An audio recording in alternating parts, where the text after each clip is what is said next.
താല്പര്യമില്ലാത്തൊരു workout ചെയ്തിട്ട് 15 ദിവസത്തെ പണി വാങ്ങിയിട്ട് പിന്നെ ഇന്നാണ് ജിമ്മിലേക്ക് പോണത്. പണി കിട്ടിയതാണെങ്കിൽ കറക്റ്റ് നടുവിന് കിട്ടും. ജിമ്മിൽ വർക്കൗട്ട് ചെയ്യണ ഒട്ടുമിക്ക ആൾക്കാർക്കും അവിടെയുള്ള ഏതെങ്കിലും ഒരു വർക്കൗട്ടിനോട് താല്പര്യം കുറവായിരിക്കുള്ളൂ. അങ്ങനെയുള്ള ആൾക്കാരെ കൂടുതലും കാണാൻ കിട്ടുന്നത് ലെഗ് വർക്കൗട്ടുള്ള ദിവസങ്ങളിലാണ്. എനിക്കുണ്ട് അതേമാതിരി പേടിയുള്ളത് അല്ലെങ്കിൽ താല്പര്യമില്ലാത്ത 2 വർക്കൗട്ട്. ഞാൻ ഏതൊരു വർക്കൗട്ട് ചെയ്യുമ്പോഴും എനിക്കൊരു 100% കോൺഫിഡൻസ് ഉണ്ടാവും. അതുകൊണ്ട് തന്നെ എനിക്ക് ഇഞ്ചേർഡ് ആവുന്ന കാര്യങ്ങളൊന്നും പറ്റി ഞാൻ ചിന്തിക്കാറ് പോലുമില്ല. കാരണം എനിക്ക് വരത്തില്ല.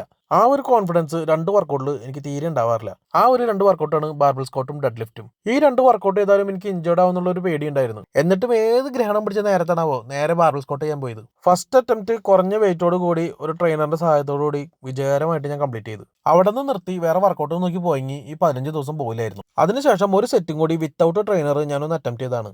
3ാമത്തെ റെപ്പില് നടുരു മിന്നലോട് മിന്നി കണ്ണിന്ന് പൊന്നിച്ച പറഞ്ഞു. സന്തോഷമായി. അതോടുകൂടി നടു അനക്കാൻ പറ്റാത്ത അവസ്ഥയിലായി. ഇപ്പൊ ശരിക്കും എനിക്കിട്ടൊരു പണി കിട്ടാൻ വേണ്ടി കാത്തിരിക്കുന്ന ആൾക്കാർക്കൊക്കെ സന്തോഷകരമായൊരു ന്യൂസ് ആയിരിക്കും എന്ന് എനിക്കറിയാം.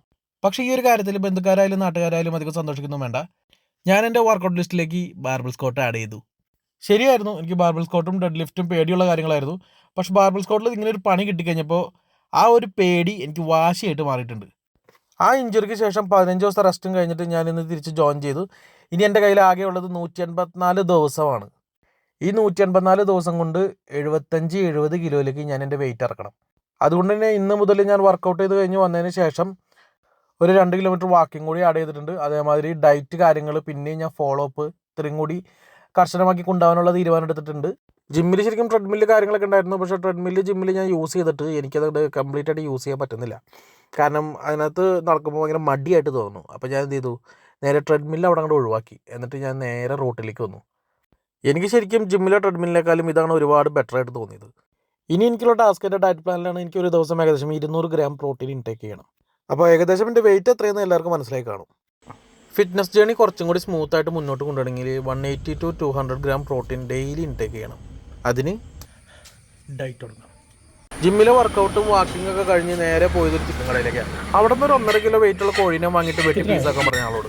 ബൾക്കായിട്ട് ഒരാഴ്ചക്കുള്ള ചിക്കൻ വാങ്ങിയിട്ട് ഫ്രിഡ്ജിൽ ലോഡ് ചെയ്യണമെന്ന് ആഗ്രഹമൊക്കെ ഉണ്ട്. പക്ഷേ 2 ദിവസം കൂടുമ്പോൾ പർച്ചേസ് ചെയ്യുന്നത് നല്ലതെന്ന് തോന്നിയതുകൊണ്ട് ഞാൻ ചെറിയൊരു കോഴീനെ എടുത്തുന്നുള്ളൂ. വീട്ടിൽ ചെന്ന വഴി തന്നെ ഏകദേശം 100 ഗ്രാം എഗ് വൈറ്റും ഒരു 3 mg ക്രിയാറ്റിനോട് തടിച്ച് 100 ഗ്രാം എഗ് വൈറ്റിന് എനിക്ക് ഏകദേശം 11 ഗ്രാം പ്രോട്ടീൻ കിട്ടിയിട്ടുണ്ട്. ഇനി ബാലൻസ് 189 ഗ്രാം പ്രോട്ടീൻ കണ്ടെത്തണം. നിസ്സാരം. ഞാൻ ലഞ്ചിന് വേണ്ടിയിട്ട് 200 ഗ്രാം ചിക്കനോട് എടുത്തിട്ടുണ്ട്. അതിൽ നിന്നും ഏകദേശം 46 ഗ്രാം പ്രോട്ടീൻ എനിക്ക് കിട്ടും. എയർ ഫ്രയറും കാര്യങ്ങളൊന്നും ഇല്ലാത്തതുകൊണ്ട് പുട്ടുണ്ടാക്കുന്ന ഒരു പാത്രത്തിലിട്ടാണ് ഞാനത് വേവിച്ചെടുക്കാൻ പോകുന്നത്. മസാലയും കാര്യങ്ങളൊക്കെ കുറച്ച് ലൈറ്റ് ആയിട്ടുണ്ട് യൂസ് ചെയ്തേക്കണേ. ആകെ മഞ്ഞപ്പൊടി 30 നാരങ്ങ നീര് മാത്രമേ ഉള്ളൂ കേട്ടോ. അപ്പോൾ ഇന്നത്തെ എൻ്റെ ലഞ്ചിന് 3 എഗ് വൈറ്റും ചിക്കനും എടുത്തിട്ടുണ്ട് ഞാൻ. പിന്നെ ഇടയ്ക്കിടയ്ക്കുള്ള വിശപ്പ് ഒഴിവാക്കാനായിട്ട് കുറച്ച് ചിയ സീഡ് ഞാൻ സെറ്റ് ചെയ്തിട്ടുണ്ട്. 100 ഗ്രാമിൽ നിന്ന് ഏകദേശം 16-17 ഗ്രാം പ്രോട്ടീൻ കിട്ടും. പക്ഷെ നമ്മളിപ്പോൾ അത്ര എടുത്തിട്ടൊന്നുമില്ല. അങ്ങനെ ലഞ്ച് ടൈമായി ലഞ്ച് ബോക്സ് തുറന്ന് ഫുഡ് അടിക്കാനുള്ള പരിപാടി സെറ്റ്. എനിക്ക് ഒരു ദിവസം കൺസ്യൂം ചെയ്യേണ്ട പ്രോട്ടീൻ്റെ കണക്ക് പറഞ്ഞല്ലോ. ഒരു ദിവസം ഏകദേശം 180-200 ഗ്രാം പ്രോട്ടീൻ എനിക്ക് ഇൻടേക്ക് ചെയ്യണം. അതുകൊണ്ട് തന്നെ എനിക്ക് പെർ ഡേ 10 എഗ് വൈറ്റും 500 ഗ്രാം ചിക്കനും വേണം. 10 എഗ് വൈറ്റിൽ നിന്ന് ഏകദേശം 36 ഗ്രാം പ്രോട്ടീൻ എനിക്ക് കിട്ടും. ഇപ്പോൾ കഴിക്കുന്ന ചിയ സീഡിൽ നിന്ന് ഒരു 2-3 ഗ്രാമും. നൈറ്റ് ഫുഡിന് വേണ്ടിയിട്ട് ഞാൻ എടുത്തത് 250 ഗ്രാം ചിക്കനാണ്. അപ്പോൾ ടോട്ടൽ ഇന്ന് ആകെ 450 ഗ്രാം ചിക്കൻ ആയിട്ടുള്ളൂ. അപ്പോൾ അതിൽ നിന്നും എനിക്കിന്നൊരു 103 ഗ്രാം പ്രോട്ടീൻ കിട്ടും. അപ്പോൾ മൊത്തത്തിൽ പറഞ്ഞാൽ 140 ഗ്രാം പ്രോട്ടീൻ സെറ്റായി. നൈറ്റ് അമ്മയുടെ റെസിപ്പിയിലാണ് ചിക്കൻ പ്രിപ്പറേഷൻ ചെയ്തത്. ഒരു തുള്ളി എണ്ണയില്ലാതെ നല്ല അടിപൊളിയായിട്ട് ആൾ സെറ്റ് ചെയ്തു.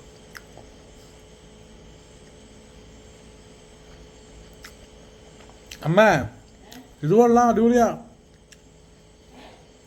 ഇത് അടിപൊളിയാന്ന്, നല്ല ടേസ്റ്റ്. ഒരു സാധനം ചെയ്യും, രാത്രിയിലേ ഇതേപോലെ ഉണ്ടാക്കിയാൽ മതി.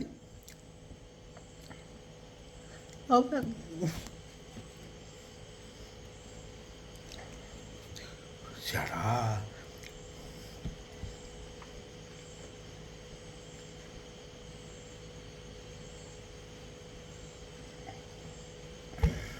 കുറച്ച് വെജിറ്റബിളും കാര്യങ്ങളും കൂടി ആഡ് ചെയ്യണമെന്നുണ്ടായിരുന്നു. പക്ഷേ കാര്യങ്ങളൊന്നും നടന്നു പോയില്ല. പിന്നെ പോരാത്തതിന് നമ്മുടെ 150-200 ഗ്രാം പ്രോട്ടീൻ എന്നതിൽ നമ്മളൊരു 150 പോലും അച്ചീവ് ചെയ്തില്ല. 140 സ്റ്റോപ്പായി. അത് ശരിക്കും പറഞ്ഞാൽ എടുത്ത അളവിൽ തെറ്റിപ്പോയതാണ്. കുക്കഡ് ചിക്കൻ 500 ഗ്രാം ഉണ്ടെന്നുണ്ടെങ്കിൽ ഈ പറഞ്ഞ പ്രോട്ടീൻ നമ്മൾ അച്ചീവ് ചെയ്തേനെ. ഞാനെടുത്തപ്പോൾ റോ ചിക്കനാണ് ഒരു 450 ഗ്രാം എടുത്തത്. അത് കുക്ക് ചെയ്ത് കഴിഞ്ഞിട്ട് അതിൻ്റെ വെള്ളമൊക്കെ പോയി കഴിഞ്ഞപ്പോൾ പിന്നെയും വെയിറ്റ് കുറയും. അപ്പോഴും ആ 450 ഗ്രാം ചിക്കൻ്റെ പ്രോട്ടീനിൽ അളവ് വ്യത്യാസമൊന്നും ഉണ്ടാവില്ല. പക്ഷേ 500 ഗ്രാം കുക്കഡ് ചിക്കനിൽ നമുക്ക് ഏകദേശം 150 ഗ്രാം പ്രോട്ടീൻ കിട്ടിയാലേ.